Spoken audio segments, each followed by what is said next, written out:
আল্লাহ পাক বলেছেন শোনেন, ইল্লা মান তাবা, যে অনেক গুনাহ করেছে, শিরক করেছে, জেনা করেছে, মদ খেয়েছে, বেদাত করেছে, হারাম খেয়েছে, আল্লাহ পাকের অবাধ্য হয়েছে, নামাজ পড়ে নাই, যাকাত দেয় না, ইত্যাদি ইত্যাদি অনেক অন্যায় করেছে, একদিন তওবা করে ফিরে এসেছে। আল্লাহ পাক বলছেন ইল্লা মান তাবা, যে ব্যক্তি তওবা করে ফিরে আসলো, ওয়া আমানা, এবং ঈমান নিয়ে আসলো, ওয়া আমিলা আমালান সালিহান, এবং এখন থেকে সতামল করা শুরু করলো, হোক সে নারী বা পুরুষ, যে কেউ, যে কোনো বয়সের, যে কোনো বর্ণের, যে কোনো ভাষার, যে কোনো দেশের, এগুলো কিচ্ছু যায় আসে না আল্লাহ পাকের। ইন্নাল্লাহা লা ইয়ানজুরু ইলা আজসামিকুম ওয়ালা ইলা সুওয়ারিকুম ওয়ালাকিন ইয়ানজুরু ইলা কুলুবিকুম ওয়া আমালিকুম। আল্লাহ পাক শুধু কলব দেখেন, আমল দেখেন, রক্ত মাংস বর্ণ এগুলো দেখেন না। আল্লাহ পাক ফিরে এসেছে, আমল ঈমান এনেছে, আমল সালেহ করেছে। আল্লাহ পাক বলছেন উলাইকা, এরাই তারা, ইউবাদদিলুল্লাহু সাইয়্যাতিহিম হাসানাত, এরাই সেই ব্যক্তি যাদের সমস্ত গুনাহকে আমি আল্লাহ নেকি দিয়ে পরিবর্তন করে দেব। এসব আল্লাহ অপেক্ষা করছেন আপনার জন্য। আপনার কাছে আসার গল্পটা হোক আল্লাহর কাছে আসা গল্প, এই জেনার কাছে আসার গল্প দিয়ে কোনো লাভ নাই। আল্লাহ পাক যেটা বলেছেন লা তাকরাবুজ জিনা, জিনার কাছেও যেও না। আপনি দেখবেন এখন বলা হচ্ছে জেনাটাই হচ্ছে কাছে আসার গল্প। আমি বলি শোনেন, নিমের ডাল দিয়ে দাঁত মাজেন, নিম গাছের ডাল আছে না, নিমের ডাল দিয়ে দাঁত মাজেন, এই পেস্ট ছেড়ে দেন, বয়কট করে ফেলেন, দেখবেন কয়দিন পর ক্ষমা চাবে যে ভুল হয়ে গেছে, আমরা এগুলা অ্যাড বানাবো না। আমরা যে নরম সরম মানুষ, কোন ইনিশিয়েটিভ নিতে পারি না, এই জন্য চড়া হয়ে বসে থাকি। প্রতিটা সেক্টরেই দুর্নীতি চলছে। এই যে কাছে আসার গল্পের নাম দিয়ে মানুষকে জেনা করাচ্ছে। যুবক যুবতী স্কুল লাইফ থেকে মাহরাম, গায়রে মাহরাম, এই গায়রে মাহরামের সাথে স্কুল লাইফ থেকে শুরু হয়। স্কুল লাইফে পড়ছে ক্লাস 8, 9, 10, ক্লাস 8, 9, 10 এর মেয়েরা, ছেলেরা এখন অ্যাডাল্ট। এরা এরা এমন কিছু করে যা আপনার কল্পনাও নাই। এই বয়সেও তো সব পাপ করা শেষ। এগুলো সাক্ষী আপনারাই, আমার উপর আমাকে ভালো মন্দ বলেন না, এগুলো সাক্ষী আপনারা নিজেরাই। নিজেদের ঘরগুলো দেখেন। আর সবচেয়ে বড় কথা হচ্ছে ঘরের মানুষ কিন্তু কথা শোনে না। দেখবেন আপনি সারা দুনিয়ায় দিন কায়েম করে ফেলছেন, দিনটা, আর আপনার ঘরটা হচ্ছে নূহ আলাইহিস সালামের মতো। দেখবেন বউ কথা শোনে না, স্বামী ছেলে কথা শোনে না। এটাই বাস্তবতা। কিন্তু নূহ আলাইহিস সালামের ঘটনা মনে নাই? 950 বছর দাওয়াত দিয়েছেন, শেষে গিয়ে বলছেন রব্বি আন্নী মাগলুবুন ফান্তাসির, আল্লাহ আমি পরাজিত হয়ে গেছি, আমাকে সাহায্য করো, আমি আর পারছি না।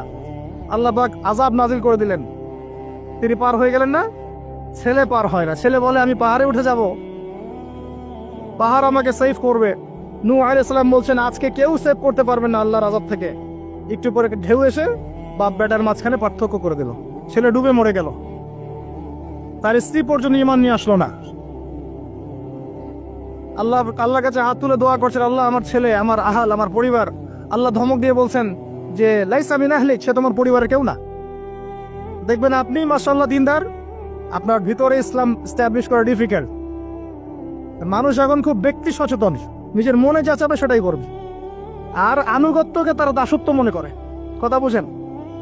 আনুগত্য করাকে দাসত্ব মনে করে। আমি দাসত্ব করবো কেন? আল্লাহ এবং তার রাসূল এবং স্বামী, পরিবার, কর্তাদের আনুগত্যটাকে তারা দাসত্ব মনে করে। অতএব সুখে থাকার মূল মন্ত্র এটাই আপনার, যার যার হক তাকে তাকে দিয়ে দেন, নিজের হক আল্লাহর কাছে চেয়ে নেন, আপনি সুখে থাকবেন ইনশাআল্লাহ। আল্লাহর জন্য বাঁচেন, আল্লাহর জন্য খান, আল্লাহর জন্য পড়েন, আল্লাহর জন্য দিন কায়েম করেন, আল্লাহর জন্য আপনি ইবাদত করেন, আল্লাহর জন্য মারা যান, ইনশাআল্লাহ আল্লাহ আপনাকে জান্নাত দিবে। আর আল্লাহর কাছে আমরা সবাই একা একা ফিরে যাবো। ইন্না লিল্লাহি ওয়া ইন্না ইলাইহি রাজিউন। একা একা একজন একজন করে হিসাব নেবেন আল্লাহ পাক। তখন আমার সাথে কেউ থাকবে? আপনার সাথে কেউ থাকবে? ইন্তেকালের পরে 40টা দিন অপেক্ষা করেন না, মানুষ মনে রাখে? রাখবে না, কাউকে রাখবে না। এটাই দুনিয়ার বাস্তবতা। দুনিয়া বড় নিষ্ঠুর। আর এগুলোর বাস্তবতা আপনারা যত দিন যাবে তত দেখবেন, উপলব্ধি করবেন। একদম কাঠামো ভেঙে যাবে, ফ্রি মিক্সিং দিয়ে, হারাম রিজিক দিয়ে, আপনার এই যে অপসংস্কৃতি দিয়ে পরিবারের কাঠামোই ভেঙে যাবে, সমাজের কাঠামো ভেঙে যাবে। মানুষ দেখবেন আত্মহত্যা করে মারা যাবে বেশি বেশি। বাবার খোঁজ নিবে না সন্তান। কিয়ামতের আলামত জানতালি দেলামাতু রাব্বাতুহা, দাসী মনিবকে জন্ম দিবে, মা বাবার সাথে দাস দাসীর মতো আচরণ করা হবে। টাকার জন্য, সম্পদের জন্য মানুষ ভাইকে হত্যা করবে, বোনকে হত্যা করবে, ছেলে ছেলে বাবাকে হত্যা করবে, মাকে হত্যা করবে, এগুলো সব কিয়ামতের আলামতের হাদিস। এগুলো আপনি বাস্তবতা মিলিয়ে দেখেন 100% মিলে যাবে। এগুলো চলছে এখন। এই জায়গায় আমি বলবো আত্মকেন্দ্রিক হন। একটা আয়াত শোনাচ্ছি আপনাকে, আমার খুব পছন্দের একটা আয়াত, এবং আল্লামা তাকি উসমানীর নাম শুনেছেন? আমার জানা মতে বিশ্ব বরেণ্য আলেমদের একজন। তিনি একটা গোটা বই লিখেছেন, পুরা বইটাই একটা আয়াতের উপরে। বইটা পড়েন, আপনার কাছে মনে হবে বইটার প্রতিটা কথা আপনার জন্য লেখা হয়েছে। তাসকিয়া, আত্মশুদ্ধি, আত্মশুদ্ধি ও তাসাউফ। ওই বইয়ের প্রথমে টাইটেল, একটা হেডলাইন আয়াত আছে, ইয়া আইয়ুহাল্লাযীনা আমানু, হে মুমিনগণ, আলাইকুম আনফুসাকুম, নিজের নফসের খবর নেওয়া, নিজের নফসের খবর নাও, নিজে ঠিক হও। মান লা ইয়াদুররুকুম মান দাল্লা ইন ইহতাদাইতুম, যারা পথভ্রষ্ট হয়ে যাচ্ছে বা গেছে, এদের পথভ্রষ্টতা তোমাদের কোনো ক্ষতি করবে না যদি তোমরা হেদায়েতের উপর থাকো। এর চেয়ে বড় কোনো মেডিসিন নাই। এই আয়াতের মধ্যে সবকিছু আছে, আমাদের সমস্যা এবং আমাদের সলিউশন। আমাদের সমস্যা হচ্ছে আমরা পরের দিকে বেশি চোখ তুলি, আঙ্গুল তাকাই, তোমার এটা ঠিক নাই, তোমার এটা ঠিক নাই, তোমার আকীদা ঠিক নাই, তোমার আমল ঠিক নাই, তোমার তাসকিয়া ঠিক নাই, তোমার রিজিক ঠিক নাই, ইত্যাদি ইত্যাদি। নিজের দিকে এতবার আঙ্গুল আমরা তুলি না। আমার আকীদা ঠিক আছে কিনা, আমার মানহাজ ঠিক আছে কিনা, আমার আমল বেদাত মুক্ত কিনা, আমার রিজিক ঠিক আছে কিনা, আমার পরিবার ঠিক আছে কিনা, আমার নফসে আত্মশুদ্ধি আছে কিনা, আমার ভিতরে হিংসা আছে কিনা, গীবত আছে কিনা, তোহমত দেই কিনা, অহংকার আছে কিনা, এগুলো আমাকে চিন্তা করতে হবে। আলাইকুম আনফুসাকুম, নিজের নফসের খবর নাও। এই নফস নিয়ে আল্লাহর কাছে যেতে হবে। এই একটা আয়াত যদি বুঝে আসে, আপনার প্রবলেম সলভ। এখানে সমস্যা হচ্ছে আমরা আগে মানুষের সংশোধন চাই, কিন্তু আল্লাহ বলছেন আগে নিজেকে সংশোধন করো। নিজে আগে সংশোধিত হও, একটা বাতি থেকে 1000টা বাতি জ্বলবে ইনশাআল্লাহ। আর নিজেকে সংশোধন করতে না পারলে আমি বাতি জ্বালাতে পারবো না। তো ইভেন এখানে বসে আমি যে কথাগুলো বলছি বা বলবো বা বলা হয়, যারা বলে, তারা নিজেরা যদি সেগুলোর উপর আমল না করে, এই কথার কোনো তাসির হবে না আপনার উপরে। আপনি শুনবেন, এক কান দিয়ে ঢুকবে, এক কান দিয়ে বেরো যাবে, বাসায় গিয়ে ঘুমিয়ে যাবেন। এটা বাস্তবতা। রাসূলুল্লাহ, শোনেন, রাসূলুল্লাহ সাল্লাল্লাহু আলাইহি ওয়াসাল্লামের দাওয়াতে এত হিউজ মানুষ ইসলাম কবুল করলো কেন বলেন তো? মূল কারণ কি জানেন? ইসলামের প্রতিটা বিষয়ের উপরে নবী সাল্লাল্লাহু আলাইহি ওয়াসাল্লাম নিজে আগে আমল করে দেখিয়েছেন। এই জন্য তার কথার মধ্যে নূর এবং তাসির এবং বারাকা এত বেশি ছিল যে মানুষের কলিজার মধ্যে কথাগুলো আঘাত করেছে, মানুষ পরিবর্তন হয়েছে। আর আমাদের টোটাল উল্টা। এইখানে বসবো, এই ধরনের জায়গায় যারা বসি তাদের এক শ্রেণীর কথা বলছি, সবাই না। এখানে অনেক মানুষ আছেন যারা আল্লাহওয়ালা এবং যারা বেশি ভাইরাল না, যারা তো সেলিব্রিটি না, রাতের বেলা তাহাজ্জুদ পড়ছেন, দেখেন কোন মাদ্রাসায় খেদমত করছেন, এমন কিছু করছেন যাদেরকে কেউ চেনে না আল্লাহ ছাড়া, তারা আল্লাহর কাছে সেলিব্রিটি। এখানে টোটালি উল্টা। আমরা বলি যেটা, সেটা নিজেরা করি না, আর সেটা করি যা বলি না। আমি আপনাদেরকে বলি, আমি যা জানি তা 30-40% আমি আপনাদেরকে বলতে পারি না, ভয়ে বলি না। আর আমি যা বলি তার 100%-এর মনে হয় 50-60-70% আমি করতে পারি না। নিজেদেরকে নিয়ে শঙ্কিত আমরা যে কি হবে। তো এই আয়াতের উপর আমল ছাড়া আমাদের কোনো গতি নাই। ইয়া আইয়ুহাল্লাযীনা আমানু, হে মুমিনগণ, আলাইকুম আনফুসাকুম, নিজের নফসের খবর নাও। লা ইয়াদুররুকুম মান দাল্লা ইন ইহতাদাতুম, তোমরা যদি হেদায়েত প্রাপ্ত হয়ে থাকো, ওদের পথভ্রষ্টতা তোমাকে ক্ষতি করবে না। ইসলামের শত্রুদের কথা বাদ দেন, আগে নিজেকে ঠিক করেন, নিজে থেকে ঠিক করেন। নিজেরা নামাজি হন আল্লাহর ওয়াস্তে, আল্লাহর ওয়াস্তে হালাল খান, পরিবার ঠিক করেন, জ্ঞান অর্জন করেন, আল্লাহর ওয়াস্তে দিনের কোনো খেদমতের চেষ্টা করেন, আপনার জানমাল সময় শ্রম দিয়ে আল্লাহর ওয়াস্তে কিছু করেন, দেশকে কিছু দেন, রাষ্ট্রকে কিছু ভালো কিছু দেন, উম্মাকে কিছু ভালো কিছু দেন, আপনার প্রতিভা দিয়ে মানুষের কল্যাণ করেন, মানবতার কোনো খেদমত করেন, কিছু একটা করেন। গবাদি পশুর মতো জীবনটাকে নষ্ট করবেন না। খাওয়া, ঘুমানো, পেশাব পায়খানা করা, স্ত্রী সহবাস করা, বাচ্চা পয়দা করা, ডেড, এই হলো আমাদের জীবনের প্যাটার্ন। এখন কিছু করেন। সবাই তাকিয়ে আছে আপনাদের দিকে, আমাদের দিকে না, সবাই তাকিয়ে আছে আপনাদের দিকে। আল্লাহ পাক আপনাদেরকে বোঝার তৌফিক দান করুন। আর কয়েকটা কথা বলে শেষ করছি, অনেক রাত হয়ে গেছে, যত লম্বা হবে ফজরের নামাজ কাজা হয়ে যাবে। সেটা হলো, আত্মশুদ্ধির পরে হালাল রিজিকের কথা বলেছে। আল্লাহর রাস্তায় সুদ খায়েন না, ঘুষ দুর্নীতিতে যায়েন না। এরপর আমি যেটা বলবো যে প্রকৃত মিসকিনদের কাতারে আমরা যেন না দাঁড়াই। মানুষের সাথে জড়িত কোনো হক রাখেন না। আরো বলবো, পারিবারিক আদর্শ ঠিক করার চেষ্টা করেন। আমি জানি এটা খুব ডিফিকাল্ট, নিজেকে দিয়েই বুঝি এটা খুব ডিফিকাল্ট। যে নূহ আলাইহিস সালামের কথা বললাম, কওমে লুত আলাইহিস সালামের কথা শুনেন, তার স্ত্রী ঈমান নিয়ে আসে নাই। নবী সাল্লাল্লাহু আলাইহি ওয়াসাল্লামের চাচারা ঈমান নিয়ে আসে নাই। এটাই সিস্টেম, এটাই নিয়ম। যখন দেখবেন দাওয়াত দিতে দিতে বোঝাতে আপনি ব্যর্থ, তখন আপনি আসহাবুল কাহফের মতো একা হয়ে যান। তাও ভালো, আসহাবুল কাহফের মতো একা হয়ে যান। একা একা দিনের পথে চলেন, আল্লাহর কাজ আপনি একাই করেন।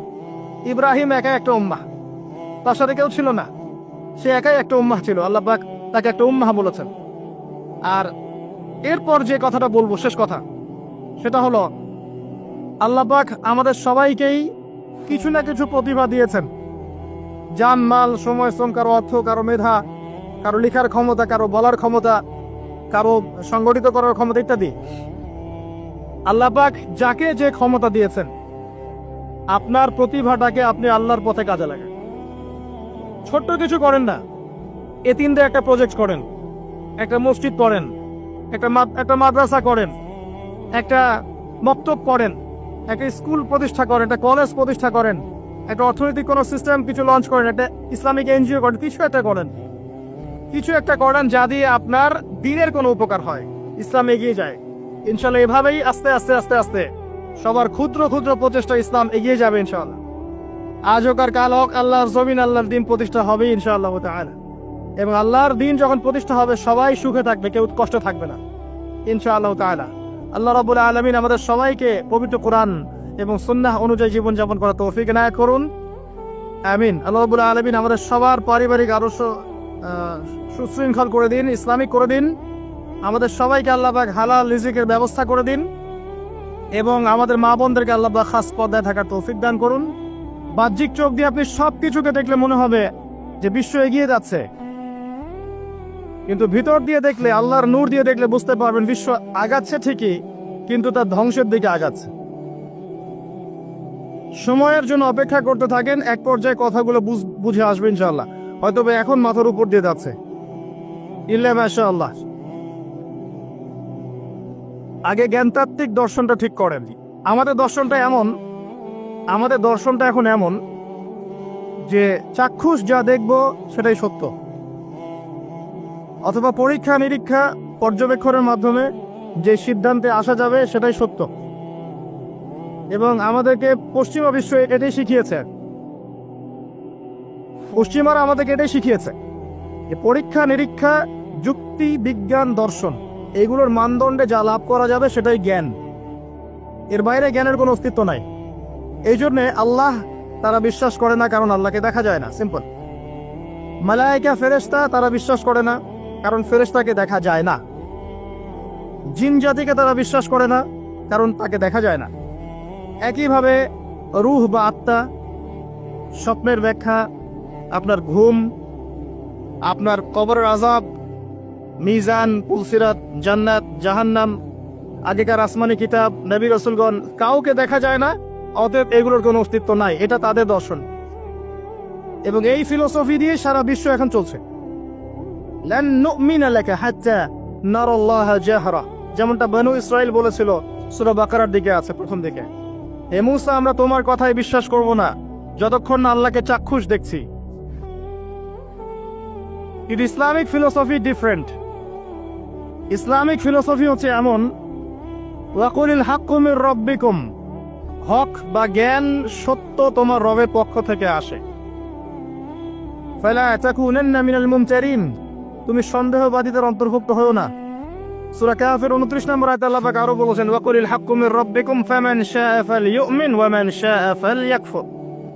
হক আল্লাহর পক্ষ থেকে আসে, জ্ঞান আল্লাহর পক্ষ থেকে আসে, সত্য মিথ্যার মানদণ্ড আল্লাহর পক্ষ থেকে আসে, ন্যায় অন্যায়ের মানদণ্ড আল্লাহর পক্ষ থেকে আসে, মানুষের মস্তিষ্ক থেকে বের হয় না। আল্লাহর পক্ষ থেকে যা আসে তাকে যুক্তি, বিজ্ঞান, দর্শন এগুলো দিয়ে প্রমাণ করা যাবেই, এটা জরুরি না। এমন অনেক বিষয় হতে পারে আল্লাহর পক্ষ থেকে আসতে পারে যেটাকে আপনি যুক্তি, বিজ্ঞান, দর্শন দিয়ে প্রমাণ করতে পারবেন না, কারণ এগুলোর সীমাবদ্ধতা আছে। আল্লাহর জ্ঞানের কোনো সীমাবদ্ধতা নাই। আমার কথা কি বোঝা যায়? কথাগুলো হয়তো ইয়াংরা বুঝতে পারবেন। আর আমি জানি লেকচার যত আগাবে মুরব্বীরা তত উঠে চলে যাবে। আমি আমি এটা ফিল করেছি আর কি। কিন্তু আমি এটা বিশ্বাস করি আগামী দিনের ইসলামের ধারক এবং বাহক হবেন যুবকরা ইনশাআল্লাহ, এবং যুবতীরাও, এবং আমাদের পরবর্তী জেনারেশন যারা আমাদের ছেলে বা মেয়েরা আসছে তারা আমাদেরকে দ্বারা যদি খেদমত না হয়, কাজ না হয়, এবং আমরা যদি দায়িত্ব পালন করতে না পারি, আল্লাহ পাকের একটা সুন্নাহ আছে, সেটা হলো সূরা মুহাম্মাদের শেষের দিকে আছে, ইয়াসতাবদিল কওমান গায়রাকুম, আল্লাহ পাক অন্য কওমকে তোমাদের জায়গায় নিয়ে আসবেন, তোমাদেরকে সরিয়ে দিবেন। আমার মতো অপদার্থকে দিয়ে যদি কাজ না হয়, আল্লাহ পাক আমাদেরকে সরিয়ে দিবেন, দিয়ে অন্য বড় বড় স্কলার তৈরি করবেন ইনশাআল্লাহ। আল্লাহ পাকের সুন্নাহ আছে কিছু, ইন তানসুরুল্লাহ ইয়ানসুরকুম, তোমরা যদি আল্লাহকে সাহায্য করো, আল্লাহর দ্বীনকে সাহায্য করো, তবেই আল্লাহর সাহায্য আসবে, অন্যথায় আসবে না। আল্লাহ পাকের সুন্নাহ, আল্লাহর সুন্নাহ এগুলা। নাসুল্লাহ ফানাসিয়াহুম, মানুষ যদি আল্লাহকে ভুলে যায়, আল্লাহও তাদেরকে ভুলে যাবে। এগুলো আল্লাহর সুন্নাহ। ইন্নাল্লাহা লা ইউগাইয়িরু মা বিকওমিন হাত্তা ইউগাইয়িরু মা বিআনফুসিহিম, আল্লাহ পাক কোনো কওমের অবস্থা ততক্ষণ পরিবর্তন করেন না যতক্ষণ তারা তাদের অবস্থা পরিবর্তনের চেষ্টা করে না।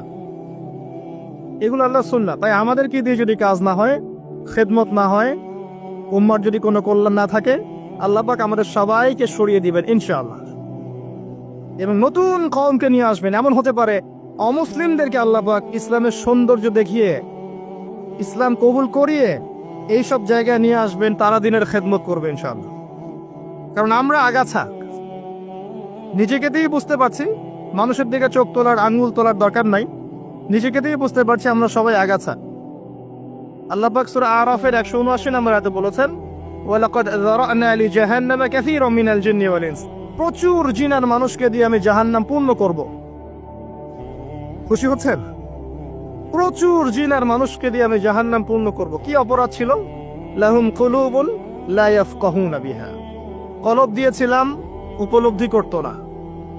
ওয়ালাহুম আযানুন লা ইয়াসমাউনা বিহা, কান দিয়েছিলাম, শুনতো না। ওয়ালাহুম আ'য়ুনুন লা ইউবসিরুনা বিহা, চোখ দিয়েছিলাম, দেখতো না। উলাইকা কাল আনআম, উলাইকা কাল আনআম, উলাইকা কাল আনআম, এরা হচ্ছে গবাদি পশুর মতো। দে আর জাস্ট লাইক ক্যাটলস, গবাদি পশুর মতো। বাল হুম আদাল, বরং তার চাইতেও এরা নিকৃষ্ট। বা উলাইকা হুমুল গাফিলুন, এরা হচ্ছে গাফেল সম্প্রদায়। নিজেকে এমনই মনে হয়, হৃদয় দিয়েছেন আল্লাহ পাক, হয়তো বুঝতে পারছি না। আল্লাহ পাক কান দিয়েছেন, শুনি না। চোখ দিয়েছেন আল্লাহ পাক, দেখি না। কোন চোখ? বাইরের চোখ তো আবু জেহেলেরও ছিল না? তা আবু জেহেল দেখতে পারলো না কেন? সত্য কোনটা? তার কোন চোখ অন্ধ ছিল? হৃদয়ের চোখ। আলী রাদিয়াল্লাহু আনহু আর আবু জেহেল, দুইজনকে আপনি চোখের ডাক্তারের কাছে পাঠান, চোখ টেস্ট করান, দেখবেন দুজনের বাইরের চোখ মাশাআল্লাহ 6 পারফেক্ট চোখ। এখন আবু জেহেলের কোন চোখটা অন্ধ, যে কারণে সে আলী রাদিয়াল্লাহু আনহুর মতো সত্যকে চিনতে পারলো না? উত্তর দেন। হৃদয়ের চোখ। আল্লাহ পাক এই চোখের কথা বলেছেন, ওয়ালাহুম আ'য়ুনুন লা ইউবসিরুনা বিহা, চোখ দিয়েছিলাম, দেখে নাই। তারা গবাদি পশুর মতো, বরং তার চাইতেও নিকৃষ্ট। 5 বার আজানের ডাক হচ্ছে, হাইয়া আলাস সালাহ, এক ওয়াক্ত নামাজ জামাতের সাথে পড়বে না, আপনি কি একে গবাদি পশুর চেয়ে বেশি মনে করেন? নিসাব পরিমাণ সম্পদ হয়েছে বছরের পর বছর, একদিনও যাকাত দেয় নাই, আপনি কি তাকে পশুর চেয়ে বেশি মনে করেন? সুযোগ পেলেই সুদ খাবে, ঘুষ খাবে, দুর্নীতি করবে, জিনা করবে, ব্যভিচার করবে, আপনি কি তাকে মনে করেন সে পশুর চেয়ে বেটার? ছেলেদের পোশাক পরে রাস্তাঘাটে ঘুরছে, আপনি কি মনে করছেন পশুর চেয়ে বেটার? জুয়া, ক্যাসিনো, মাদকের মধ্যে ডুবে আছে টিকটক প্রজন্ম, টিকটক প্যারালাইজ প্রজন্ম, অপদার্থ, জানোয়ারের মতো, এবং একই সাথে বুদ্ধিবৃত্তিকভাবে প্রতিবন্ধী। এই প্রজন্মকে দিয়ে আপনি আশা করছেন ইসলামের পতাকা নিয়ে তারা সামনে যাবে? এরা কি জন্তু জানোয়ারের চেয়ে বেটার? জীবনের কোনো উদ্দেশ্য নাই। এই যে বাবা মা পড়াশোনা করাচ্ছে, টাকা খরচ করছে লক্ষ লক্ষ কোটি কোটি টাকা, ওর জীবনে কোনো উদ্দেশ্যই নাই। 20 বছর 25 বছর পড়াশোনা করার পরে 25টা কোরআনের আয়াত সে বলতে পারে না। এটা তো অনেক দূরের কথা, ইভেন ওযুর ফরজ কয়টা তাও বলতে পারবে না। কি আশা করছেন? ধর্মতাত্ত্বিকভাবে আমরা যারা আছি দেখবেন সত্য লিপিবদ্ধ আছে কোরআন এবং হাদিসে, তারপরেও স্বীকার করবে না। সে নিজেই হক, বাকি সব বাতিল। উম্মাকে টুকরা টুকরা করতে করতে এখন 73,000 দলে ভাগ করে ফেলেছে। একটা ব্যক্তি যখন হেদায়েত প্রাপ্ত ইসলামের দিকে আসতে চাইবে, সে কনফিউজ, আমি যাব কোথায়? সবাই তো আমাকে ডাকছে হ্যামিলনের বাসিওয়ালার মতো, আসো আমার কাছে, আসো তোমার জান্নাত দরকার, আমার কাছে আসো, জান্নাতের সার্টিফিকেট নিয়ে যাও, জান্নাতের লিজ লাগলে নিয়ে যাও। অ্যাটিটিউড এরকম। আল্লাহ পাক এমনি বলেন নাই উলাইকা কাল আনআম, এরা গবাদি পশুর মতো, বাল হুম আদাল, বরং তার চাইতেও নিকৃষ্ট। আল্লাহর সুন্নাহ বলছিলাম, যদি আমাদের অ্যাটিটিউড এমন হয়, আল্লাহ পাক আমাদেরকে সরিয়ে দিবেন। আল্লাহ পাকের কিচ্ছু যায় আসে না। এর বাইরে ম্যাক্সিমাম মানুষকে দেখবেন বস্তুবাদী, শুধু পেটের চিন্তা। একটা বাড়ি, একটা গাড়ি, জমি জমা, একটা চাকরি, একটা স্ট্যাটাস, আমি 3 বেলা কিভাবে খাবো, আমার পরিবার কিভাবে সিকিউর থাকবে, দ্যাটস অল। এটাই আমার লাইফের উদ্দেশ্য। ম্যাক্সিমাম আমাদের, কি দাড়িওয়ালার কি দাড়ি ছাড়া, সবারই। হ্যাঁ, আমরা যারা ইসলামের রিপ্রেজেন্টেটিভ সেজে বসে আছি, এইসব চেয়ারে বসছি, এদের মধ্যে অনেক মানুষ আছে যাদের উদ্দেশ্য দুনিয়া। এবং আমি এটা আরো ভালো বুঝতে পেরেছি এই মাহফিল করতে এসে। তার আগে আমার এগুলো বোঝা ছিল না। এরপরে বুঝতে পেরেছি যে মানুষ আসলে দুনিয়ার নেশে এত সহজে থাকতে পারে না। তো কাদের হাতে আপনি ইসলামের বিজয় যাচ্ছেন? আল্লাহু আ'লাম। আমাদের দ্বারা যদি না হয়, আল্লাহ পাক সরিয়ে দিবেন। কেমন করে সরাবেন? হয়তো করোনা দিয়ে সরাবেন, মহামারী দিয়ে সরাবেন, আরো বড় কোনো ভাইরাস দিয়ে সরাতে পারেন, পারমাণবিক যুদ্ধ দিয়ে সরাতে পারেন। আল্লাহ পাক সরিয়ে দিবেন। আল্লাহ পাকের কোনো প্রয়োজন নাই গবাদি পশু। আমি বলি আপনাকে যে এখানে যে আল্লাহ পাক বলেছেন বেশিরভাগ মানুষকে জাহান্নামের জন্য সৃষ্টি করেছি, তাদের সংখ্যাটা আল্লাহ পাক বলেছেন সূরা সহিহ বুখারীর মধ্যে 4 বার। আল্লাহ পাক বলছেন আদম আলাইহিস সালামকে ডাকা হবে কিয়ামতের মাঠে, তাকে বলা হবে তোমার সন্তানদের মধ্য থেকে জাহান্নামীদেরকে আলাদা করে দাও। আদম আলাইহিস সালাম বলবেন কতজন হে আল্লাহ? আল্লাহ রাব্বুল আলামিন তাকে জানাবেন প্রত্যেক হাজারে, listen to me very carefully, প্রত্যেক হাজারে 999 জনকে জাহান্নামের জন্য আলাদা করে দাও। নাউযুবিল্লাহ। এটা রাসূল সাল্লাল্লাহু আলাইহি ওয়াসাল্লামের সেই হাদিসের সাথে মিলে যায় যে আমার উম্মাহ 73 দলে ভাগ হয়ে যাবে, যার মধ্যে একটা মাত্র দল জান্নাতে যাবে। মা আনা আলাইহি ওয়া আসহাবি, আমি যার উপরে আছি, আমার সাহাবীরা যার উপরে আছে। আর যারা দলে দলে বিভক্ত হয়েছে, তারা সবাই এই হাদিসটা দিয়েই বিভক্ত হয়েছে। কি বুঝলেন? জান্নাতের লিজ লাগলে নিয়ে যাও, আমার কাছে জান্নাতের ডিলারশিপ আছে, ভাবখানে এরকম। কোন কোন ক্ষেত্রে আমরা আবার মানুষকে সহি করতে করতে করতে সহি ভুল পথেও নিয়ে গেছে। এখানেও সমস্যা আছে, চতুর্দিক থেকে সমস্যা। আপনার ধর্মতাত্ত্বিক দৃষ্টিভঙ্গি দেখেন, পরিবারকে দেখেন, সমাজকে দেখেন, বিশ্বকে দেখেন, প্রতিটা সেক্টরে আপনি দেখবেন অর্থনীতি, ফিতনাময় পরিবেশে আপনি বাস করছেন। এখানে বসে যদি তৃপ্তির ঢেকুর তোলেন যে আমার সব ঠিক আছে, ইনশাআল্লাহ আমি মরলেই জান্নাতের সার্টিফিকেট পেয়ে যাব, আমি বিনয়ের সাথে বলবো যে এটা ভুল হচ্ছে, এই চিন্তাটা ভুল হচ্ছে। কিছু প্র্যাকটিক্যাল কাজ আগে করা দরকার ছিল, আমাদের দরকার। তার মধ্যে প্রথমটা হচ্ছে জ্ঞান অর্জন করা। মুসলিম যুবকদের এখন প্রথম কাজ জ্ঞান অর্জন করা। বড় বড় চিন্তা পরে, আগে জ্ঞান অর্জন করেন। ইকরা বিসমি রাব্বিকাল্লাযী খালাক, এই আয়াতের উপর আমল করেন। কি জ্ঞান অর্জন করবেন? যারা মাদ্রাসা লাইনে পড়ছেন পড়তে থাকেন, যারা জেনারেল লাইনে পড়ছেন পড়তে থাকেন। উভয় দিকের যে দ্বিমের মেরুকরণ আছে, এটাকে আপনাকে হারমোনিয়াসলি কানেক্ট করতে হবে। যেমন কিছু সাবজেক্ট আপনাকে পড়তে হবে, আপনি মাদ্রাসা লাইনেই পড়েন আর জেনারেল লাইনেই পড়েন। প্রথম সাবজেক্ট হচ্ছে আল কোরআন, এর উপরে কোনো জ্ঞান নাই। আল কোরআন, আল কোরআনের মধ্যে আবার কিছু কাজ আছে। আল কোরআনের প্রথমত তেলাওয়াত শিখতে হবে এবং নিয়মিত তেলাওয়াত করতে হবে। আপনি যদি আল কোরআনের নিয়মিত তেলাওয়াত করেন, আপনাকে কেউ বাধা দিবে? আমরা অনেক সময় আঙ্গুল তুলে তুলে রাখি উপরের দিকে, কিন্তু যে কাজগুলো আমরা করতে পারি সেগুলোই করি না।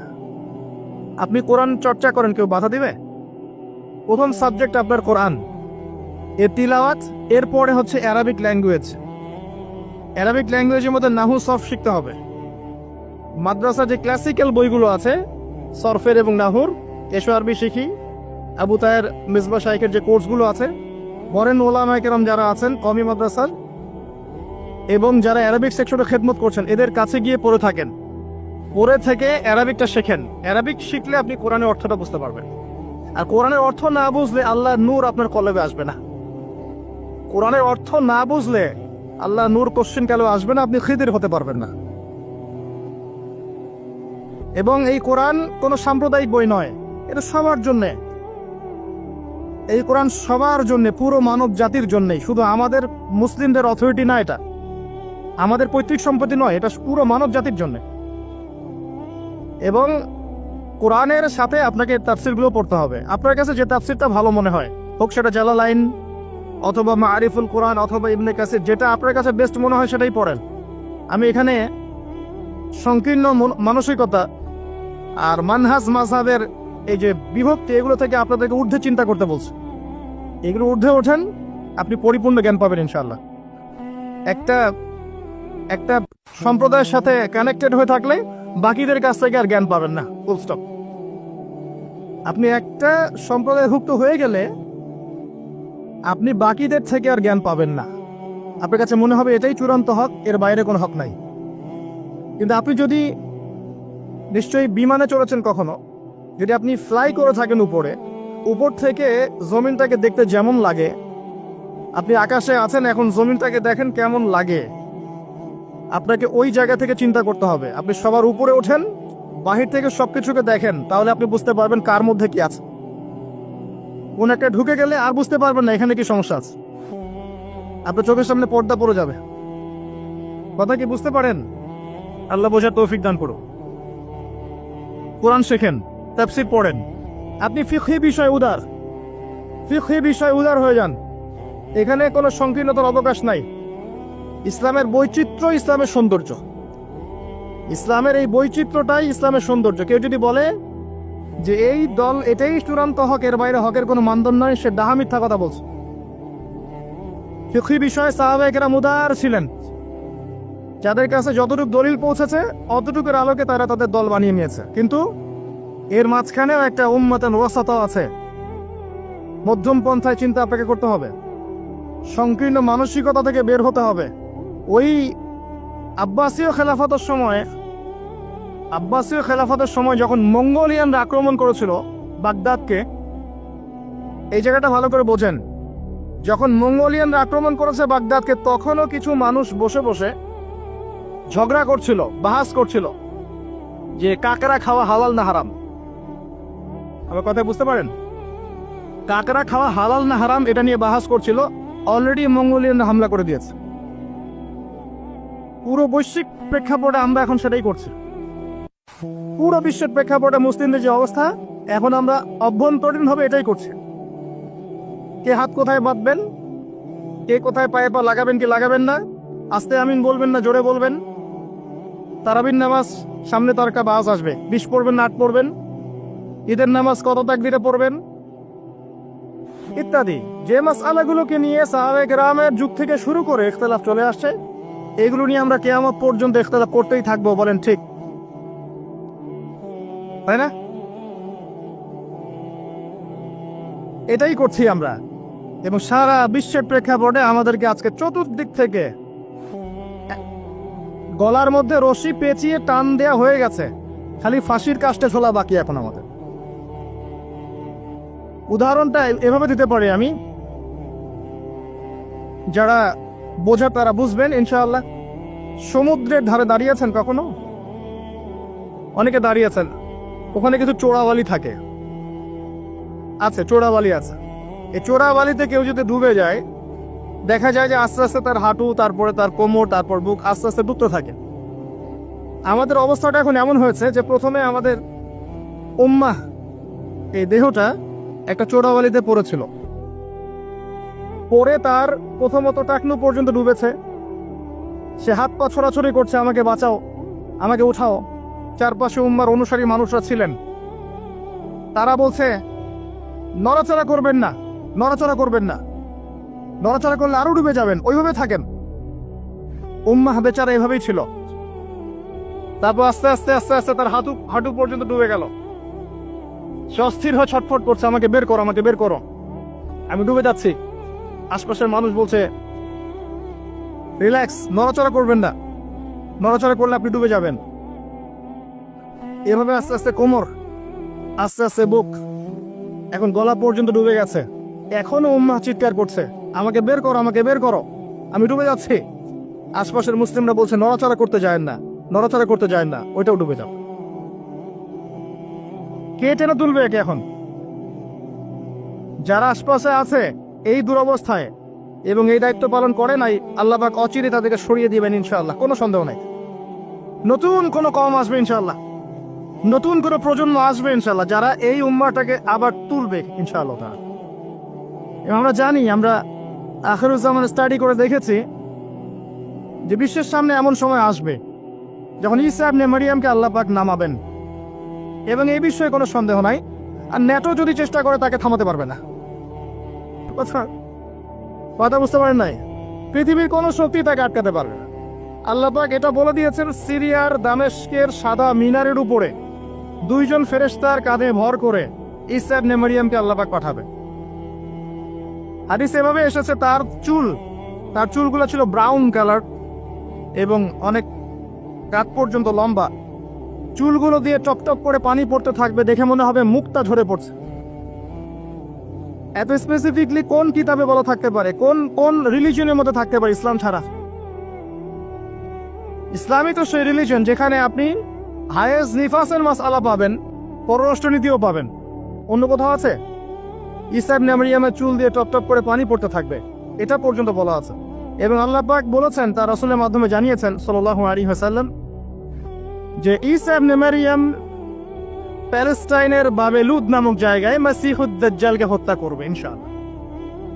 এবং এখান থেকে, ওই জেরুজালেম থেকে তিনি পুরো বিশ্বে ইসলামী খেলাফা বাস্তবায়ন করবেন। এটা কত বছর পর? এটা ননসেন্স প্রশ্ন।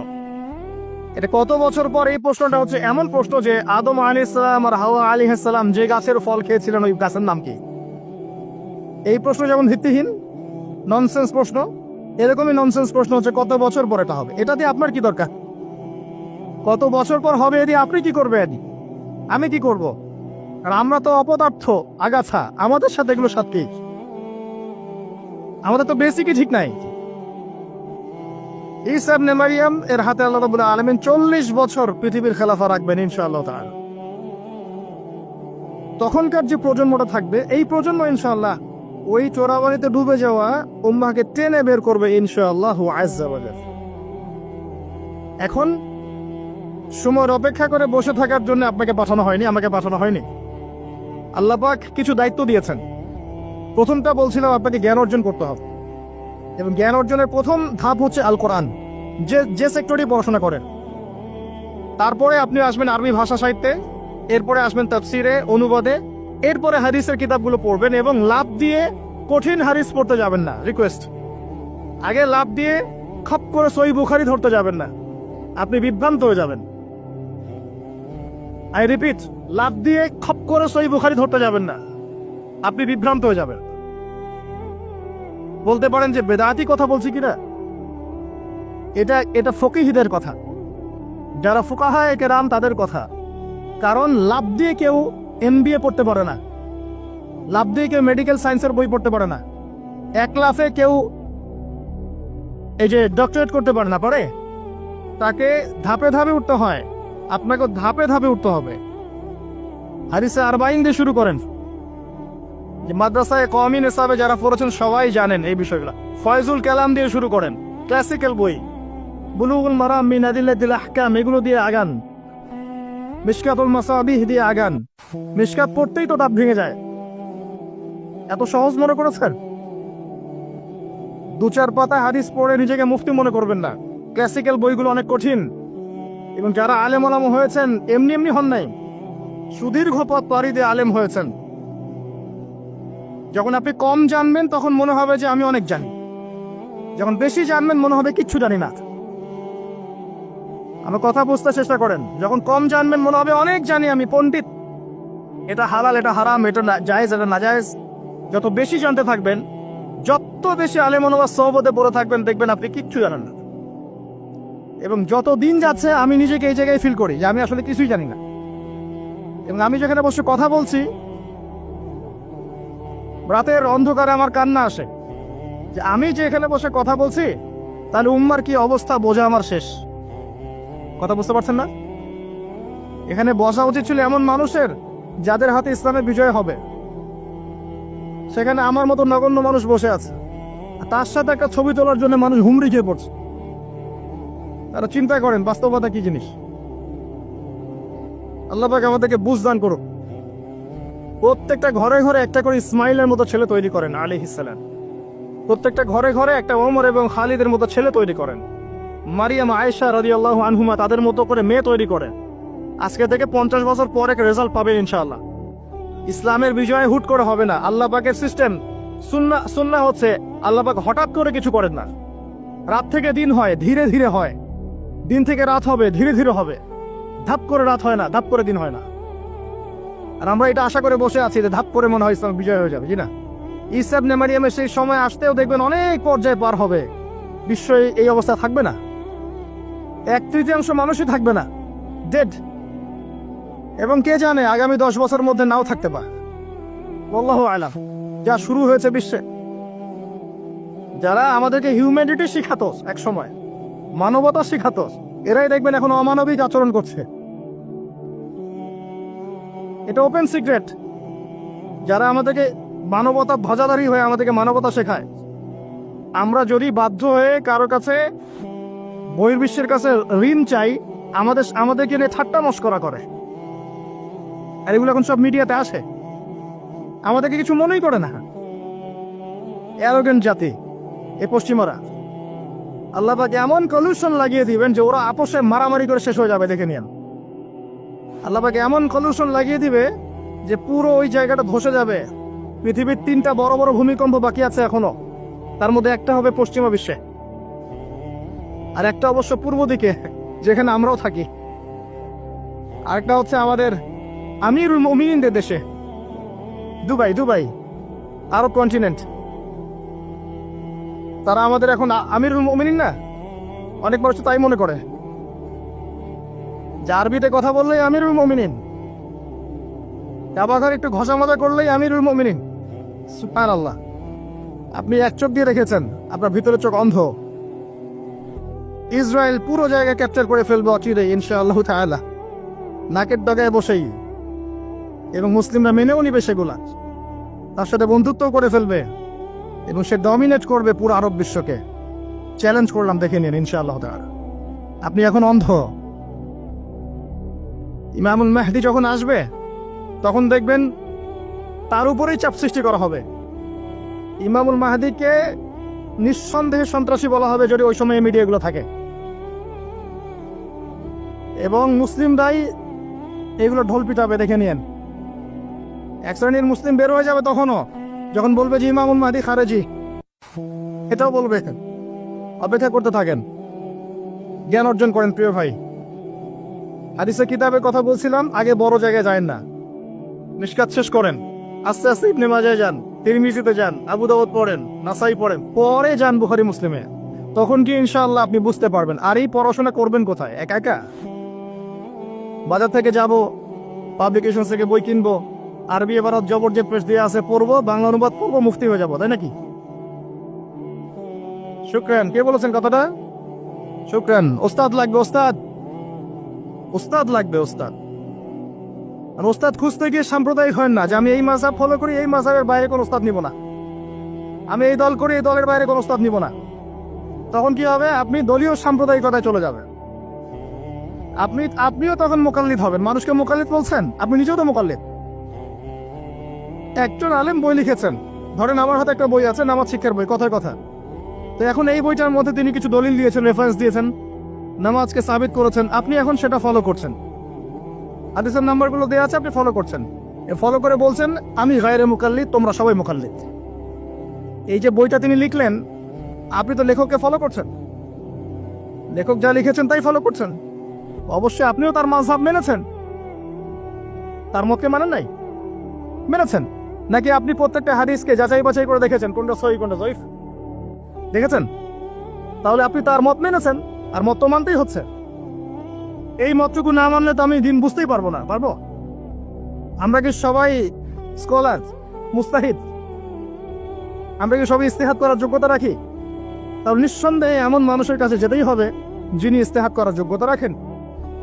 তিনি যখন গবেষণা করে একটা ফতোয়া দিবেন, আমি সে ফতোয়াটাকে সর্বোচ্চ আমার সাধ্যমতো মেলানোর চেষ্টা করতে পারি এবং অন্যান্য আলেমদের কাছে শরণাপন্ন হতে পারি যে আপনারা এটার ব্যাপারে কি মত দিচ্ছেন। কিন্তু আমাকে তো সাধারণ মানুষ হিসেবে আলেম ওলামার কাছে যেতেই হচ্ছে এবং মাযহাব মানতেই হচ্ছে। বিষয়টা এমন নয় যে আমি সরাসরি কোরআন সুন্নাহকে মানতে পারি। পারি কি? কোরআন এবং সুন্নাহর প্রত্যেকটা জিনিস বোঝার সরাসরি যোগ্যতা আমার আছে? যদি না থাকে তাহলে মাধ্যম লাগে না? এই মাধ্যমটা কি নাজায়েজ? এই জায়গায় তো আমরা সমস্যায় ভুগছি। নিজে নিজে পণ্ডিত হয়ে যাই আর নিজে নিজে বিভিন্ন দল উপদল খুলে বসে থাকি, মানুষকেও আহ্বান করতে থাকি, আর যে আমার আহ্বানে সাড়া দেয় না তাকে বলে দেই তুমি খারাজি। আল্লাহ পাক আমাদেরকে বোঝার তৌফিক দান করে। উস্তাদ লাগবে, উস্তাদ। তৃতীয় জিনিসটা হচ্ছে আপনি পড়াশোনা করবেন আলেম ওলামার সোহবতে গিয়ে, এবং এই পড়াশোনাটা একা একা করতে পারবেন না। আপনি তাদের কাছে যাবেন, আরবির ক্লাসিক্যাল বইগুলো পড়বেন।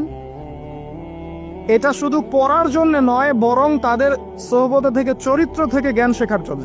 আমরা কথাটা বোঝার চেষ্টা করি। আপনি যখন একটা মানুষের সাথে ওঠা বসা করবেন, তার চরিত্র দেখে আপনি সুন্নত শিখতে পারবেন। রাসূলুল্লাহ সাল্লাল্লাহু আলাইহি ওয়াসাল্লাম এমনভাবে কি ইসলাম শিখিয়েছিলেন? একটা কাগজের মধ্যে সূরা লিখে দিলেন, বাসায় যাও পড়ে নিও। সাহাবীদেরকে এমনভাবে শিখিয়েছেন? সাহাবায়ে কেরাম কোরআন সুন্নাত আর সোহবতে এসে শিখেছেন, তাকে দেখে শিখেছেন। কেমন করে তিনি কথা বলেন, কেমন করে ওঠেন, কেমন করে বসেন, কেমন করে চিন্তা করেন, কিভাবে তিনি ঘোরসাওয়ার হন, বাসায় কি করেন, নামাজ কেমন করে পড়েন, প্রতিটা বিষয় তিনি তারা দেখে দেখে দেখে দেখে আয়ত্ত করেছেন।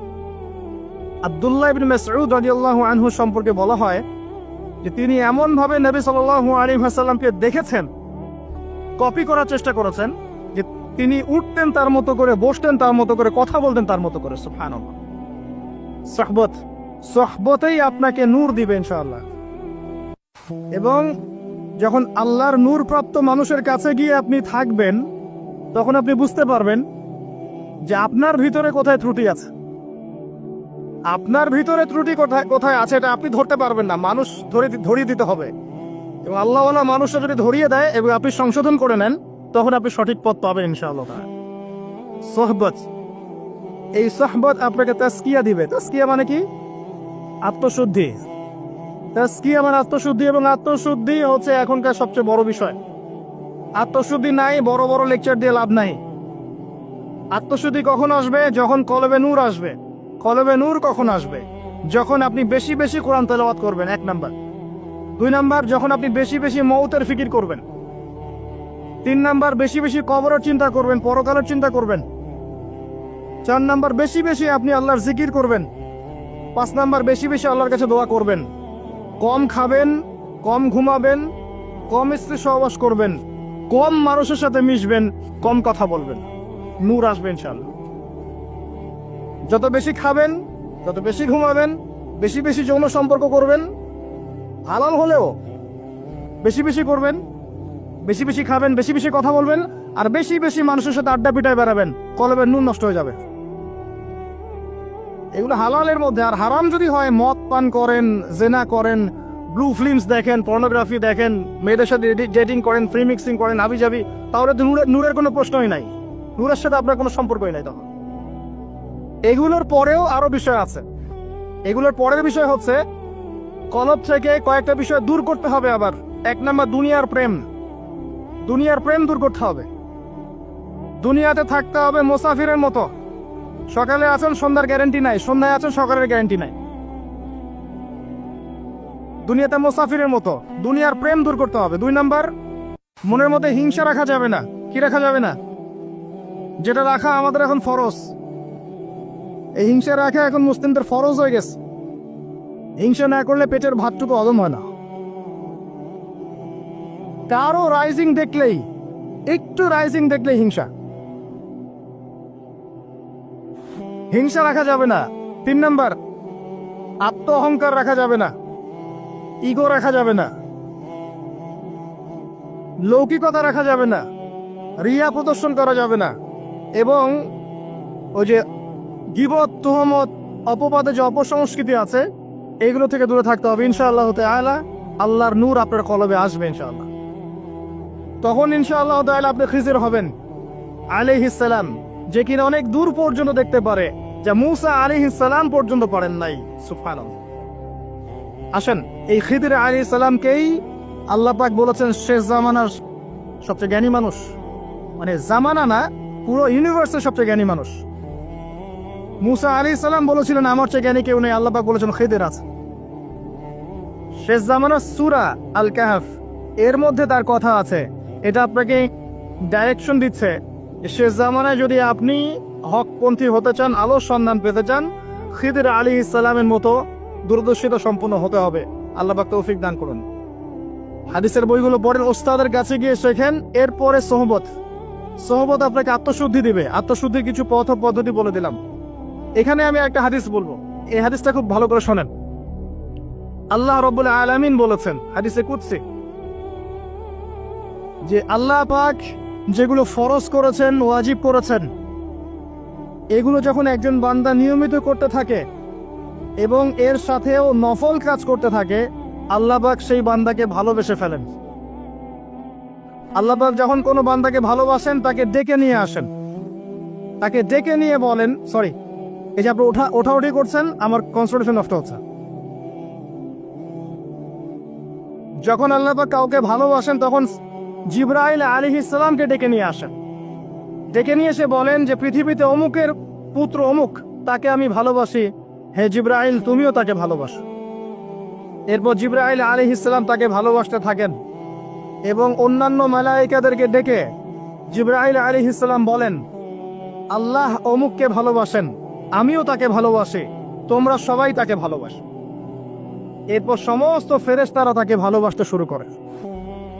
এরপর ফেরেশতা মণ্ডলী পৃথিবীতে আসেন, এসে দুনিয়াবাসীকে উদ্দেশ্য করে বলেন যে অমুকের পুত্র অমুককে আল্লাহ ভালোবাসেন, জিবরাইল ভালোবাসে, আমরা ভালোবাসি, তোমরা সবাই তাকে ভালোবাসো।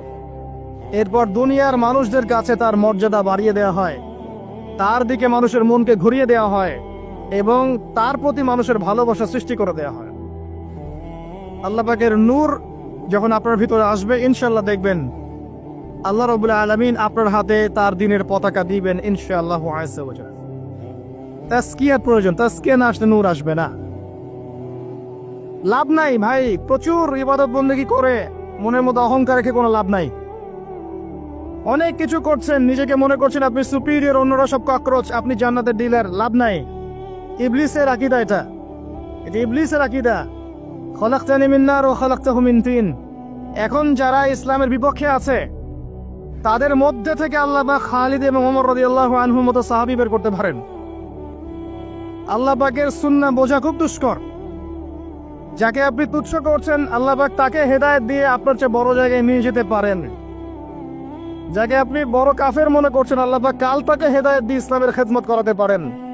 আবার আল্লাহ পাক আপনাকে, যিনি 5 ওয়াক্ত নামাজ পড়ছেন, রোজা রাখছেন, আপনাকে পথভ্রষ্ট করে দিয়ে জাহান্নামে নিতে পারেন। অতএব আত্ম অহংকারের কোনো সুযোগ নাই। তাজকিয়া দরকার। কদ আফলাহা মান যাক্কাহা ওয়া কদ খাবা মান দাসাহা। قد أفلح من تزكى وذكر اسم ربه فصلى بل تؤثرون الحياة الدنيا والآخرة خير وأبقى। তাজকিয়ার পরে কি করবেন? চেষ্টা করেন হালাল রিজিক অন্বেষণ করার। আল্লাহর ওয়াস্তে সুদ খায়েন না, আল্লাহর ওয়াস্তে ঘুষে যায় না, আল্লাহর ওয়াস্তে, আল্লাহর দোহাই দিয়ে বলছি দুর্নীতি করেন না, আল্লাহর ওয়াস্তে মানুষের সম্পদ আত্মসাৎ করেন না। আল্লাহকে ভয় করেন, আল্লাহর ওয়াস্তে করেন, আল্লাহর ওয়াস্তে ছেড়ে দেন। হাত জোর করে রিকোয়েস্ট করছি, সুদ খায়েন না। নিজের মায়ের সাথে জেনার মতো অপরাধ, নিজের মায়ের সাথে জেনার মতো অপরাধ, এটা আমার কথা নয়, এটা মুহাম্মদ সাল্লাল্লাহু আলাইহি ওয়াসাল্লামের কথা। যাকে কবরে আপনাকে দেখানো হবে, যিনি আপনার জন্য সুপারিশ করবেন কাল কিয়ামতের মাঠে, যিনি আপনার জন্য হাউজে কাউসারের পানি নিয়ে দাঁড়িয়ে থাকবেন, আপনার উসওয়াতুল হাসানা, সেই মুহাম্মদ সাল্লাল্লাহু আলাইহি ওয়াসাল্লামের কথা। সুদ খেও না। এর সর্বনিম্ন পাপ নিজের মাকে বিয়ে করা, নিজের মায়ের সাথে জেনা করা। কেউ যদি এই সমাজে নিজের মায়ের সাথে জেনা করে থাকে, কালকে সকালে রাস্তায় বের হয়, আপনি চাইবেন তাকে রজম করে মেরে ফেলতে, চাইবেন না? এই কাজ দিব্যি আমরা করছি। সর্বোচ্চ পাপ সুদের, আল্লাহ এবং তার রাসূলের সাথে যুদ্ধ করা। অনেক দিন আয়াতটা বলেছি, আবারও বলছি, শোনেন। কারণ কিছু মানুষের কানে ঢুকতেই চায় না কথা। আল্লাহ পাক বলেছেন, ইয়া আইয়ুহাল্লাযীনা আমানু, হে মুমিনগণ, ইত্তাকুল্লাহ, আল্লাহকে ভয় করো। ওয়া যারু মা বাকিয়া মিনার রিবা, সুদের অবশিষ্ট অংশগুলো ছেড়ে দাও। ইন কুনতুম মুমিনিন, যদি প্রকৃতপক্ষে মুমিন হয়ে থাকো। ওয়া ইল্লাম তাফআলু, যদি তোমরা এই কাজ না করো। শুনেন আল্লাহর কথা। আল্লাহ বলছেন, যদি তোমরা এই কাজ না করো, ফাআযানু বিহারবিন মিনাল্লাহি ওয়া রাসূলিহি, তাহলে আল্লাহ এবং তার রাসূলের সাথে যুদ্ধের ঘোষণা শুনে না। The path is yours. Choose your path. রাস্তা আপনার, আপনি চুজ করেন কোন পথে আপনি যাবেন। কেউ বাধ্য করবে না আপনাকে। লা ইকরাহা ফিদ্দিন, দিনে কোনো বাড়াবাড়ি নাই। তরোয়াল দিয়ে কেউ বলবে না যে সুদ খেও না। তরোয়ালের জোরে কেউ বলবে না যে ইসলাম কবুল করো। ইসলাম এগুলো হারাম। ইসলাম এভাবে ছড়ায় নাই, এগুলোর সাথে ইসলামের কোনো সম্পর্ক নাই। ইসলামের নামে যারা সন্ত্রাসবাদ ছড়িয়েছে এবং জঙ্গিবাদ ছড়িয়েছে, এগুলোর সাথে ইসলামের কোনো সম্পর্ক নাই। ইসলাম বাধ্য করবে না আপনাকে, কিন্তু আপনি রাস্তা, ওয়াহাদাইনাহুন নাজদাইন, দুইটা পথ আমি দেখিয়ে দিয়েছি, আপনি একটা চুজ করেন। ইম্মা শাকিরা ওয়া ইম্মা কাফুরা, ইচ্ছা হলে আপনি কুফরি করেন, ইচ্ছা হলে কৃতজ্ঞ হন। আল্লাহ বলেছেন সুদ খেও না। নিজের মায়ের সাথে জেনা করা, আল্লাহ এবং তার রাসূলের সাথে যুদ্ধ করা। আপনি পথ চুজ করেন। একটা টাকা যদি হারাম থাকে রিজিকে, আপনার ইবাদত কবুল হবে না। সে যেই হোক, দাড়ি টুপি পাগড়ি জুব্বাওয়ালা মানুষও যদি সুদ খায়, জায়েজ হয়ে যাবে না। পৃথিবীর সমস্ত মানুষ যদি ভোটাভুটি করে যে সুদ হালাল, হালাল হয়ে যাবে না। পরিবারের হালাল রিজিকের ব্যবস্থা করেন। অনেক মানুষ দেখা হয়, কথা হয়, মেসেঞ্জারে টেক্সট করে, হোয়াটসঅ্যাপে নক করে, বড় চাকরি করতো, 60,000 70,000 80,000 টাকা বেতন পেত, তখন রিজিকে বরকত ছিল না, ছেড়ে দিয়েছে, চায়ের দোকান দিয়েছে, এখন রিজিকে বরকত আছে। আজকে একজনের সাথে দেখা হয়েছে, তিনি ইউএস বাংলা এয়ারলাইন্সে কাজ করেন। আমাকে বলছেন, ভাই, মুরব্বী মানুষ, আমার পরিবারের সদস্য সংখ্যা বেশি ছিল, হারাম জবে ছিলাম, সুদ খেতাম, সুদি এনজিওতে কাজ করেছি, আপনার লেকচার শুনেছি, আলহামদুলিল্লাহ, আল্লাহ পাক শুনিয়েছেন তাকে, এখানে আমার কোনো ক্রেডিট নাই, তিনি ছেড়ে দিয়েছেন, এখন এখানে কাজ করেন। আমি বললাম, পরিবারে কি কোনো সমস্যা হয়, রিজিকে বরকত আছে না? তিনি বলছেন, এখন বারাকার শেষ নাই।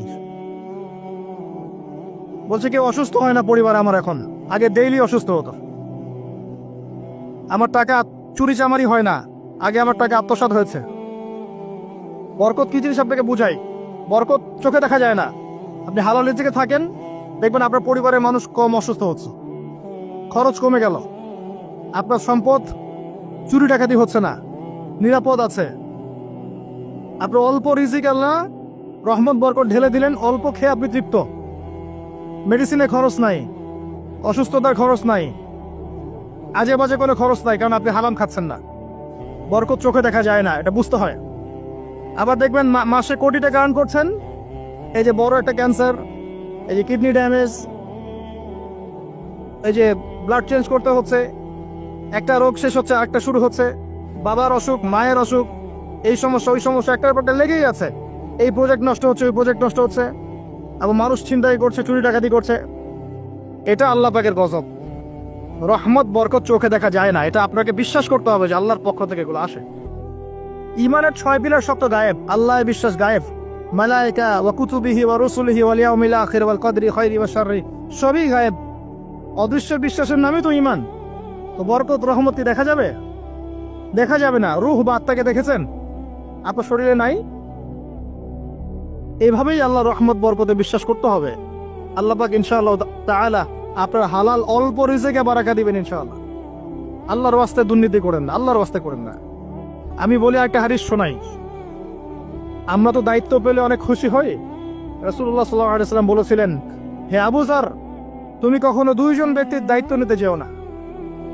যদি দুইজন ব্যক্তির দায়িত্ব নাও, যেন তোমাকে ছুরিবিহীন জবাই করে ফেলা হয়েছে, কারণ প্রত্যেককে তার দায়িত্ব সম্পর্কে জিজ্ঞাসা করা হবে।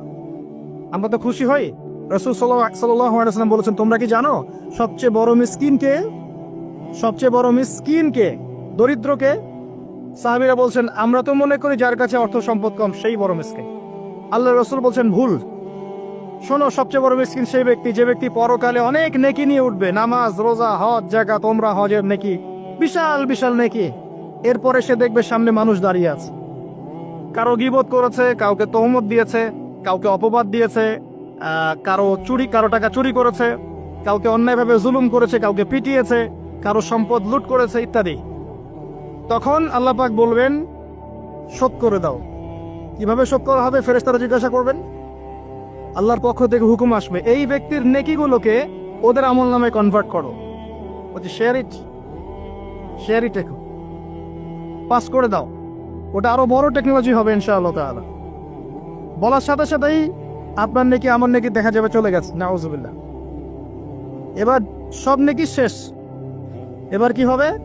অর্ডার আসবে, তাদের গুনাহগুলোকে এই ব্যক্তির আমল নামে চাপিয়ে দেওয়া হবে। এরপর আল্লাহ পাক বলবেন, ইকরা কিতাবাক, পড়ো তোমার কিতাব, ওয়া কাফা বিনাফসিকা আল-ইয়াওমা আলাইকা হাসিবা, আজকে তুমি তোমার হিসাব নেওয়ার জন্য যথেষ্ট। এই কিতাব আর ডান হাতে আসবে না, ঘুরে আসবে। ওয়া আম্মা মান উতিয়া কিতাবাহু বিশিমালিহি ফাসাউফা ইয়াদউ সুবুরা, তখন সে মউতকে ডাকতে থাকবে, হায় আজকে আমার একটা মৃত্যু দিয়ে কাজ হবে না, 1000টা মউত আমার দরকার।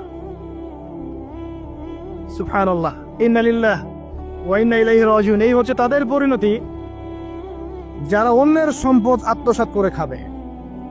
আল্লাহ পাক আমাদেরকে বোঝার তৌফিক দান করুন, এবং মানুষের সাথে জড়িত হক যাদের থাকবে, আল্লাহ পাক যেন আমাদেরকে মানুষের সাথে জড়িত কোনো হক না রাখেন, পবিত্র অবস্থায় দুনিয়া থেকে নেন, আল্লাহুম্মা আমিন। কারণ দুনিয়াতে যার হক তাকে দিয়ে দেন। ভাই, আমি একটা কথা বলেছি, কথাটা ভাইরাল হয়েছে অনেক। মানুষের অবস্থানকেই ভালোবাসে, মানুষ কখনোই মানুষের অন্তঃসত্ত্বাকে ভালোবাসে না। অবস্থান আপনার ভালো, আপনার পিছনে মানুষের অভাব থাকবে না। আজকে আপনার ক্ষমতা আছে, পাওয়ার আছে, খ্যাতি আছে, ইত্যাদি আছে, মানুষ দেখবেন পিছনে ঘুরঘুর করছে, এবং এরা কিন্তু সবাই সবার স্বার্থেই ঘুরঘুর করছে। এর বাইরে আল্লাহ পাক কিছু মানুষের মনে আল্লাহর পক্ষ থেকে মহব্বত দেন, এটা আলাদা বিষয়। এটা শুধু ধার্মিকদের ক্ষেত্রেই সম্ভব। ওই দুই ব্যক্তি যারা আরশে ছায়া পাবে, যারা একে অপরকে আল্লাহর ওয়াস্তে মহব্বত করেছে, তাই না? অতএব আল্লাহর পক্ষ থেকে একটা মহব্বত থাকে, এটার কোনো স্বার্থ থাকে না, নিঃস্বার্থ ভালোবাসা। এটা টোটালি নিঃস্বার্থ ভালোবাসা, কোনো স্বার্থ নাই। কিন্তু দুনিয়ার ভালোবাসা স্বার্থপর। অবস্থানকে আপনাকে মূল্যায়ন করা হবে। আপন শুধু আল্লাহ পাক আপনার। আল্লাহর জন্যে যার হক তাকে দিয়ে দেন, নিজের হক আল্লাহর কাছে চেয়ে নেন, আপনি সুখে থাকবেন ইনশাআল্লাহ। এর চেয়ে কোনো ফিলোসফি নাই দুনিয়াতে সুখে থাকা। আপনি মানুষকে সন্তুষ্ট করতে পারবেন না, পরিবার, বাবা মা, ছেলে মেয়ে, বউ বাচ্চা, কাউকে সন্তুষ্ট করতে পারবেন 100%। আপনি কাউকে সন্তুষ্ট করতে পারবেন না। সারা জীবন করে যাবেন, আপনার বিরুদ্ধে অভিযোগ থেকেই যাবে। শুধু আল্লাহ রাব্বুল আলামিন অপেক্ষা করে বসে আছেন। বসে আছেন কথাটাকে আবার ভাইরাল করে বিতর্কিত করেন না। বসে আছেন বুঝিয়েছে আল্লাহ পাক অপেক্ষা করছেন। মুশকিল মিডিয়ার সামনে কথা বলা, বলবো একটা তালগোল পাকিয়ে বানাবে আর একটা। এই কারণে আমি মিডিয়া এখন পছন্দ করি না। প্রয়োজনে আমি মাঠে ময়দানে জুমার খুতবা দিব, আমার কোনো দরকার নেই মিডিয়া, কোনো প্রয়োজন নেই আমার। কিছু অফিসিয়াল দেখা হয়েছে এই কারণে, যাতে এই কথাগুলো এর মধ্যে ভালোটুকু মানুষের কাছে পৌঁছে যায়, খারাপটুকু আমরা মুছে ফেলে দিই। আমার খারাপের দরকার নাই। আর এগুলো করে মানুষের ক্ষতি করেছে আমরা অনেক। দিন দিন আলেম ওলামাদের সংখ্যা এই বাংলার মাটি থেকে কমে গেছে। যে কথাটা বলছিলাম, হক দিয়ে দেন, আপনি আপনার হক আল্লাহর কাছে চেয়ে নেন। মানুষকে আপনি সুখী করতে পারবেন না। আল্লাহ পাক অপেক্ষা করছেন আপনার জন্য। আপনি কখন তওবা করে তার দিকে ফিরে আসবেন, দিন আল্লাহ পাক আপনাকে মাফ করে দিবেন সব।